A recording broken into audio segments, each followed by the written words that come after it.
तो पिछले क्लासेस में हमने देखा कि सीरियल और नॉन सीरियल शेड्यूल में डिफरेंस क्या होता है। हमने उनके एडवांटेजेस और डिसएडवांटेजेस की बात की। तो बात हमें ये समझ में आई कि हमें चाहिए क्या, नॉन सीरियल शेड्यूल। मतलब हम कॉन्करेंट ट्रांजैक्शन चाहते तो हैं, लेकिन आपका डेटाबेस कैसा रहे, कंसिस्टेंट रहे।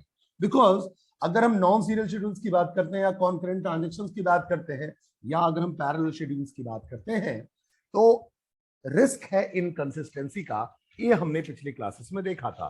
ठीक है कि चलो ठीक है, नॉन सीरियल ट्रांजैक्शन जो है वो आपका इस बात की गारंटी नहीं देता है कि जो सिस्टम होगा वो हमेशा कंसिस्टेंट ही होगा आफ्टर द ट्रांजैक्शन। ठीक है, so non-serial transaction does not guarantee that it always take the system to inconsistent state, but there is a potential risk of inconsistency. ठीक है, तो अब हम क्या कोशिश करेंगे कि जो हमारा ट्रांजेक्शंस हो वो कॉन्करेंट हम अलाउ कर पाए उनको, लेकिन हम डेटाबेस को कंसिस्टेंट मेंटेन करने की कोशिश करेंगे। ठीक है, तो आज की क्लास में हम स्टैंडर्ड प्रॉब्लम्स को डिस्कस करने वाले हैं जहां नॉन सीरियल या पैरेलल शेड्यूल में प्रॉब्लम आ सकती है। मेरी बात को फिर से समझिएगा, हम उन प्रॉब्लम्स को डिस्कस करने वाले हैं जिसमें अगर आपके पास कॉन्करेंट ट्रांजैक्शंस हैं, मल्टीपल ट्रांजैक्शंस हैं जो इंटरलीव्ड फैशन में रन कर रहे हैं। ठीक है, मतलब before completing one transaction if you switch to another transaction और जो सीपीयू है वो दूसरे ट्रांजैक्शन को मिल जाए, then this type of schedule is called non serial schedules. तो हम नॉन सीरियल शेड्यूल्स की बात कर रहे हैं। ठीक है, तो नॉन सीरियल शेड्यूल्स में कौन कौन से स्टैंडर्ड प्रॉब्लम्स हो सकते हैं, ठीक है, उनको हम डिस्कस करेंगे, या कौन कौन से प्रॉब्लम्स हो सकते हैं उनको हम डिस्कस करने वाले हैं। तो आज की क्लास में हम बात करेंगे रीड राइट प्रॉब्लम की, या उसको हम रीड राइट कॉन्फ्लिक्ट बोलते हैं, या उसको हम बोलते हैं अनरिपीटेबल रीड। ठीक है, तो समझते हैं प्रॉब्लम कब आ सकती है। तो चार केसेस हैं जहां प्रॉब्लम आ सकती है। ठीक है, जिसमें पहला है आपका दो ट्रांजैक्शन अगर हम बात कर रहे हैं T1 T2, तो दोनों ही अगर रीड कर रहे हो। दूसरा है रीड और राइट की बात कर रहे हैं, एक ट्रांजैक्शन रीड कर रहा हो उसके बाद दूसरा ट्रांजैक्शन राइट करे।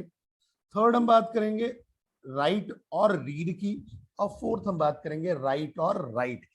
तो सबसे पहले अगर हम बात करें रीड ऑपरेशन की, सबसे पहले समझते हैं रीड और राइट ऑपरेशन में डिफरेंस क्या होता है, रीड ऑपरेशन है क्या और राइट ऑपरेशन है क्या। ठीक है, तो अगर बच्चों अगर मैं सिंपल बात करूं रीड ऑपरेशन की, तो रीड ऑपरेशन में आप क्या करते हो, सिंपल आप डेटा को रीड करने की कोशिश करते हो। ठीक है, तो अगर आप डेटा को रीड करने की कोशिश कर रहे हो तो कोई अपडेशन तो हो नहीं रहा है। It means read the data value from the database.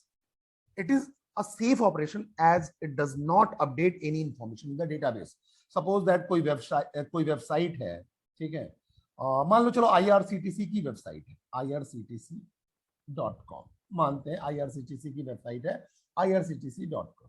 अब IRCTC पे मल्टीपल यूजर जाते हैं और ट्रेन की स्टेटस को चेक करते हैं कि कौन से ट्रेन में कितनी अवेलेबिलिटी है, कौन से ट्रेन का टाइमिंग क्या है, ये सारी चीजों को चेक करते हैं। मल्टीपल यूजर एक साथ जाते हैं, तो कोई फर्क पड़ेगा, कोई प्रॉब्लम आने के चांसेस हैं, कोई इनकंसिस्टेंसी में प्रॉब्लम आ सकती है, आपका डेटाबेस जो है वो अनसेफ हो सकता है, बिल्कुल नहीं हो सकता है, बिकॉज मल्टीपल ट्रांजैक्शन केवल रीड कर रहे हैं। और रीड में क्या होता है, केवल आप डेटा वैल्यू को रीड करते हो डेटाबेस से, so it is a safe operation. ठीक है, तो केवल अगर रीड हो रहा है तो कोई दिक्कत वाली बात नहीं है। तो इसलिए जो पहला वाला जो हमारा प्रॉब्लम है, जिसको हम प्रॉब्लम में काउंट कर रहे थे, रीड वाली जो बात करें, तो रीड एग्जैक्टली अगर बात की जाए तो कोई प्रॉब्लम वाली बात ही नहीं है, बिकॉज ये सेफ ऑपरेशन को डिनोट करता है।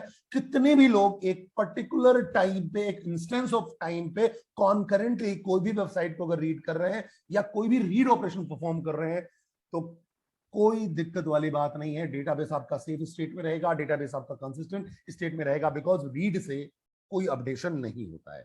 तो दिक्कत कहां आती है, दिक्कत आती है जब हम बात करते हैं write operation.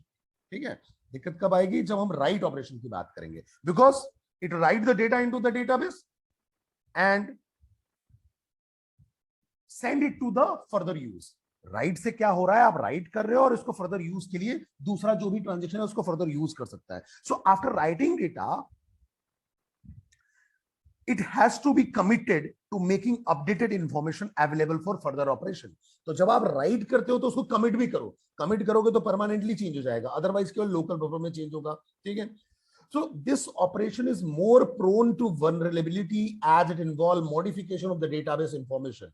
So for our data update operation, it involves both the reading and writing operation. तो अगर हम write की बात करते हैं तो हम read तो करते ही हैं और फिर हम अपडेट भी करते हैं। तो जब भी हम अपडेट करते हैं तो दिक्कत क्या होती है, चांसेस ये होता है कि हम कमिट ना करें, ठीक है। और हम अगर कमिट नहीं कर रहे हैं या राइट नहीं कर रहे हैं, उसको राइट करने से लोकल बफर में राइट होता है, ठीक है, मतलब रैम में, और कमिट करने से परमानेंटली सेव हो जाता है डेटाबेस में। तो अगर हम कमिट कर नहीं पा रहे हैं और उसी बीच में कोई ट्रांजेक्शन आ जाए, या हमने केवल ऑपरेशन परफॉर्म किया और राइट कंप्लीट नहीं कर पाए, उसी बीच में कोई दूसरा ट्रांजेक्शन आ जाए और उसका ऑपरेशन स्टार्ट हो जाए, तो मे बी चांसेस हैं कि आपका डेटाबेस कैसा हो जाए, इनकंसिस्टेंट हो जाए। इट मींस जहां भी राइट का कॉम्बिनेशन मिलेगा वहां डेटाबेस इनकंसिस्टेंट हो सकता है, चांसेस हैं, हो सकता है, रिस्क है, ठीक है। हमेशा होगा इसकी गारंटी नहीं है, ध्यान रखना,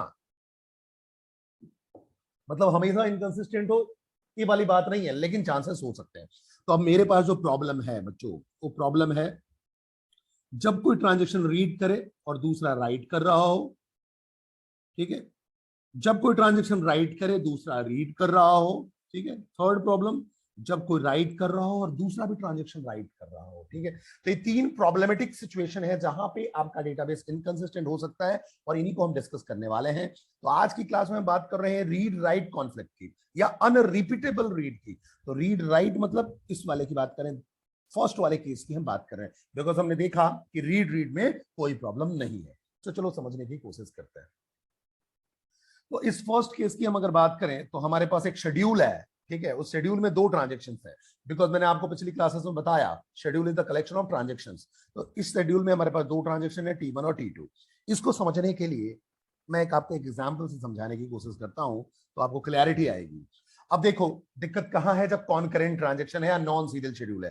तो इस शेड्यूल को आपको देख के समझ में आ रहा है नॉन सीरियल है, बिकॉज T1 अभी कंप्लीट ही नहीं हुआ था, दूसरा T2 यहां आ गया, उसके इंस्ट्रक्शन एग्जीक्यूट होने लगे, मतलब T1 से कॉन्टेक्स्ट स्विच होके T2 को सीपीयू मिल गया। देन T2 अभी कंप्लीट ही नहीं हुआ था या कंप्लीट हो भी गया था, फिर T1 का मौका मिला, फिर T1 को मौका मिला, ठीक है। तो इसका मतलब इंटरलीव्ड फैशन में ट्रांजेक्शंस यहां आ रहे हैं और अपने इंस्ट्रक्शंस को एग्जीक्यूट कर रहे हैं, ओके। तो सपोज दैट दो फ्रेंड हैं, एक है अमित, एक है राजेश। दो फ्रेंड्स ने प्लान बनाया कि हमें RRR मूवी देखनी है, ठीक है। अमित का ग्रुप है जिसके जिसके जिसको लेके, अगर मान लो अमित का ग्रुप है उसमें टोटल 3 मेंबर्स है, इंक्लूडिंग अमित 4 मेंबर्स है, ठीक है। तो अमित को 4 टिकट्स लेने हैं RRR मूवी देखने के लिए। राजेश का जो ग्रुप है उनको भी राजेश को मिला के 4 मेंबर्स हैं, तो उसको भी 4 टिकट्स लेने हैं, ठीक है। तो अमित और राजेश जो है वो RRR मूवी देखने की प्लानिंग बना रहे हैं। उनके ग्रुप में टोटल 4 मेंबर्स हैं, इंक्लूडिंग अमित एंड राजेश, ठीक है। अमित को मान लेते हैं कि अमित का जो ट्रांजेक्शन है वो है T1 ट्रांजेक्शन और राजेश का जो ट्रांजेक्शन है T2 ट्रांजेक्शन, ठीक है। अब अमित क्या करता है, अमित डिफरेंट वेबसाइट्स को एक्सप्लोर करना चाहता है, जहां से टिकट्स उसको चीप मिलेंगी, जहां से टिकट उसको सस्ती मिल जाएंगी, वहां से वो बुक कर लेगा। जो सुमित है वो ऐसा सोचता है कि नहीं, मुझे टिकट बस मिल जाए मैं बुक कर लूंगा, चलो ठीक है। तो सबसे पहले अमित जो है वो आता है और अमित का ट्रांजेक्शन है T1। सबसे पहले अमित आता है और कोई वेबसाइट पे जहां से टिकट बुक हो सकता है, कोई भी XYZ वेबसाइट है, वहां से टिकट बुक करने की कोशिश करता है। अब ध्यान रखना डेटाबेस में जो RRR मूवी है उसकी टिकट केवल बची है 4, ठीक है। तो टिकट की जो क्वांटिटी रिमेनिंग है वो केवल है 4, ठीक है। ये डेटाबेस में परमानेंटली सेव है, चलिए अच्छी बात है। अमित को चाहिए 4 टिकट्स और राजेश को भी चाहिए 4 टिकट्स। अमित आता है, रीड करता है डेटाबेस को, ठीक है। जैसे ही रीड करेगा, समझो तो रीड करेगा तो क्या होगा, मेमोरी में आपके पास A की वैल्यू वो रीड करेगा, रीड ऑफ A, तो टिकट की वैल्यू कितनी दिखेगी, 4 दिखेगा, ठीक है। अब मैंने आपको बताया था हर ट्रांजेक्शन को जब सीपीयू मिलता है तो उसका प्रोसेस कंट्रोल ब्लॉक होता है। तो T1 का प्रोसेस कंट्रोल ब्लॉक में PCB1 यहां रीड ऑपरेशन पहले ही परफॉर्म हो गया, तो दोबारा रीड ऑपरेशन रिपीट नहीं होगा। तो इसके पीसीबी में ए की वैल्यू कितनी हो चुकी है, 4 हो चुकी है। समझना, पीसीबी में ए की वैल्यू कितनी हो चुकी है, 4 हो चुकी है। चलिए अच्छी बात है, यहां तक बात मुझे समझ में आ गई। अब जब यहां हम बात करेंगे तो जैसे ही देखो T1 ने रीड किया, अब इससे सीपीयू छिना और T2 को मौका मिल गया। ठीक है, T2 आता है, उसने भी रीड किया, रीड ऑफ ए। जैसे ही रीड ए करेगा, ठीक है, तो उसको मेमोरी में बट ऑब्वियस दिख जाएगा कि ए की वैल्यू 4 है, जो करंट वैल्यू ए की 4 है, कोई दिक्कत वाली बात नहीं है। राजेश बोलता है कि मुझे जैसे ही टिकट मिल जाएगा, कोई भी कॉस्ट पे मिले, मैं बुक कर लूंगा। तो राजेश क्या करता है, देखता है 4 टिकट बची हुई हैं, ठीक है, और 4 टिकट वो बुक कर लेता है। यहां अमित क्या कर रहा है, दूसरे वेबसाइट्स को एक्सप्लोर कर रहा है, ऐसा समझ लो। क्यों? क्योंकि सीपीयू छिन जाना मतलब अब T2 जो है, T2 जो ट्रांजेक्शन है, और T2 ट्रांजेक्शन बीच में आ जाता है और उससे सीपीयू छिन जाता है। ठीक है, तो जैसे ही इसने रीड किया, अब रीड करने के बाद इसको क्या दिखा, मेमोरी में A=4, A=4 - 4 किया, ए की वैल्यू हो गई 0। ठीक है, और इसको राइट कर दिया। जैसे ही राइट करेगा, रैम में ए की वैल्यू 0 हो जाएगा, और कमिट कर दिया। जैसे ही कमिट करेगा, यहां परमानेंटली वैल्यू क्या हो जाएगी, 0। यहां परमानेंटली वैल्यू 0 हो गई। चलिए अच्छी बात।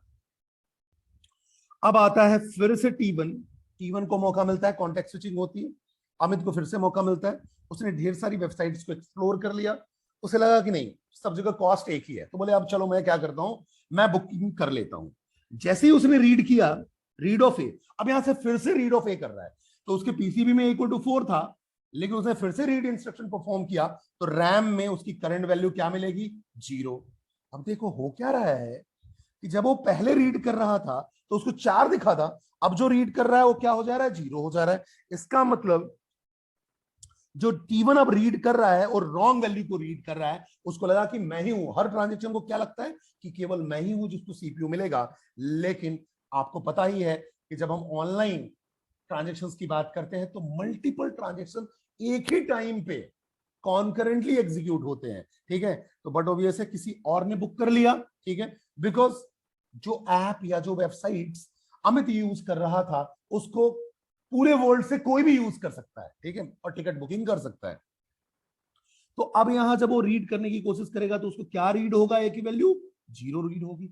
जब वो 0 रीड होगा, तो बट ऑब्वियस है उसको लगेगा कि मैं तो अभी जो रीड किया था वो 4 है, अब क्या हो गया, 0 हो गया। तो बट ऑब्वियस है T1 को करना पड़ेगा रोल बैक, या T1 अब हो जाएगा अबॉर्ट। ठीक है, बिकॉज और रॉन्ग वैल्यू को रीड कर रहा है।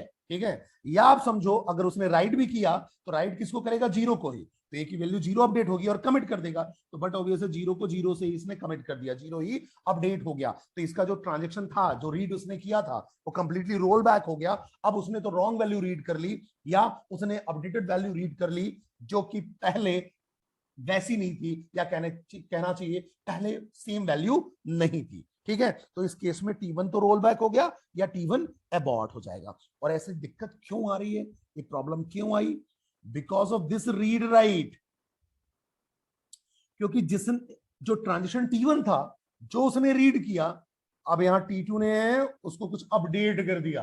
तो इस टाइप की प्रॉब्लम को हम क्या बोलते हैं, रीड राइट कॉन्फ्लिक्ट बोलते हैं। ठीक है, एक और एग्जांपल्स में आपको समझाने की कोशिश करता हूं, तो आपको चीजें और क्लियर होगी। ठीक है, सपोज दैट अब T1 और T2 ट्रांजेक्शंस हैं, समझना मेरी बात को, T1 और T2 ट्रांजेक्शंस हैं, और रीड ऑफ ए की हम बात करते हैं। सेम एग्जांपल लेते हैं, ए की वैल्यू 4 है, ए की वैल्यू 4 है,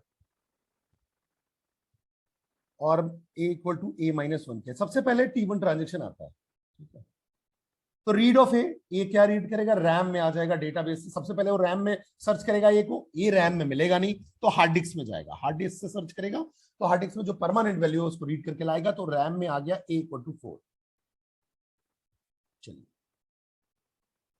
अब मैंने बोला A=A-1, तो ए की वैल्यू हो गई 3, लेकिन अभी रजिस्टर में हुआ है 3। मतलब समझना मेरी बात को, सीपीयू ने अपने रजिस्टर के अंदर कंप्यूट किया A=A-1, तो ए की वैल्यू कितनी हो गई, 3 हो गई। ठीक है, ए की वैल्यू 3 हो गई, लेकिन उसको जैसे ही राइट करता, राइट करने से पहले T2 आ गया। ठीक है, मतलब T2 को मौका मिल गया, सीपीयू छिन गया। ठीक है, तो ध्यान रखना इसके जो T1 के प्रोग्राम प्रोसेस कंट्रोल ब्लॉक में, मान लो पीसीबी में 1 में अभी क्या हो चुका है, ए की वैल्यू 3 हो चुकी है। ठीक है, क्योंकि आपको पता है जितने इंस्ट्रक्शन एग्जीक्यूट हो चुके होते हैं वो दोबारा एग्जीक्यूट नहीं होते अनलेस और अनटिल इंस्ट्रक्शन लिखा हो कि हाँ दोबारा आपको एग्जीक्यूट करना है, नहीं तो क्या होगा, उसके बाद से इंस्ट्रक्शन एग्जीक्यूट होना चालू होगा। तो ए की वैल्यू 3 हो गई, लेकिन आपने राइट नहीं किया तो यहाँ अपडेट नहीं हुआ, रैम में अपडेट नहीं हुआ, और कमिट नहीं किया तो बट ऑब्वियस है यहाँ आपके डेटाबेस में भी कमिट नहीं हुआ। ए की वैल्यू डेटाबेस में 4 है और आपके रैम में भी 4 है, उसी बीच में आ गया T2। अब T2 को मौका मिला, उसने रीड किया ए, सबसे पहले रैम से रीड करेगा तो ए की वैल्यू 4 मिल गई उसको। अब आपने बोला ए इक्वल टू ए माइनस 1, समझना मेरी बात, ए इक्वल टू ए माइनस 1, इसका जो प्रोसेस कंट्रोल ब्लॉक है वो पीसीबी 2 है। ठीक है, अब इसने बोला ए इक्वल टू ए माइनस 1, तो प्रोसेस कंट्रोल ब्लॉक में यहाँ सीपीयू ने अपने रजिस्टर के अंदर जो कंप्यूटेशन किया उसमें ए की वैल्यू हुई 3, लेकिन इसका जो है प्रोसेस कंट्रोल ब्लॉक पीसीबी 2 है जो इस पीसीबी 1 से डिफरेंट है, दोनों अलग अलग हैं। ठीक है, अब T2 ने इसको कर दिया राइट, जैसे ही राइट करेगा रैम के अंदर ए की वैल्यू होगी 3, समझना मेरी बात, और इसको कमिट भी कर दिया इसने। जैसे ही कमिट किया तो डेटाबेस में भी क्या हो गया, 3 हो गया। चलिए ठीक है, उसके बाद T2 से सीपीयू छिन गया, अब T1 को वापस से कॉन्टेक्स्ट स्विच हुआ और T1 को मौका मिला, अब इसने राइट ऑपरेशन परफॉर्म किया। बट ऑब्वियस अगर राइट ऑपरेशन परफॉर्म कर रहा है तो ये अपने पीसीबी को पहले चेक करेगा कि कोई इंस्ट्रक्शन पहले से एग्जीक्यूटेड तो नहीं है, दिखा इसने एग्जीक्यूटेड है, ए की वैल्यू 3 है, तो अब ये क्या करेगा, राइट ऑफ ए करेगा। राइट ऑफ ए करेगा तो रैम में ए की वैल्यू 3 से 3 ही हो जाएगी, और फिर एक कमिट कर देगा। जब एक कमिट करेगा तो ये 3 से 3 अपडेट हो जाएगा। लेकिन अगर आप देखो तो दिक्कत क्या हो रही है, दिक्कत ये हो रही है कि एक सब्ट्रैक्शन यहां भी हुआ तो ए इक्वल टू ए माइनस 1, और एक सब्ट्रैक्शन यहां भी हुआ। इट मींस हमारे पास इनिशियली 4 था तो 4 माइनस 2 क्या हो जाना चाहिए था, 2, लेकिन 2 सब्ट्रैक्शन हो चुके हैं, फिर भी डेटाबेस में परमानेंटली क्या सेव हुआ, 3। तो इसका मतलब डेटाबेस हमारा कंसिस्टेंट स्टेट में नहीं है, इनकंसिस्टेंसी आ गई। क्यों इनकंसिस्टेंसी आ गई, because of this read and right, क्योंकि जो ट्रांजेक्शन T1 ने रीड किया उसको बिना कमिट किए हुए दूसरे ट्रांजेक्शन ने राइट कर दिया। अगर कमिट हो जाता, राइट हो जाता प्रॉपरली और कमिट हो जाता और फिर राइट होता तो दिक्कत नहीं थी, लेकिन बिना कमिट किए हुए दूसरे ट्रांजेक्शन ने उस पर कोई ऑपरेशन राइट कर दिया जो कि T1 को पता ही नहीं है, जो T1 को पता ही नहीं है। ये जो कॉन्फ्लिक्शन है that is called read write conflict या read write problem because of the read and write, this read and write. ठीक है, इसको हम अनरिपीटेबल रीड भी बोलते हैं। ठीक है, तो मुझे समझ में आई कि जो T2 is writing the data which is read by T1, so transaction T2 is writing data which is previously read by transaction T1. Here if you look at the diagram above, data read by transaction T1 before and after T2 commit is different. आपको दिख रहा है यहां जो read हो रहा है और यहां जो रीड हो रहा है दोनों ही डिफरेंट है। क्यों डिफरेंट है, बिकॉज यहां जो राइट हो रहा है वो रीड के बाद अनकमिटेड ऑपरेशन के बाद राइट है, इसीलिए जो चेंजेस है वो T1 को पता ही नहीं चल पा रहा कि T2 ने क्या अपडेट कर दिया। ठीक है, तो इन सारे इस ऐसे कंडीशन को हम बोलते हैं read write conflict, read write problem या अनरिपीटेबल रीड। Thank you.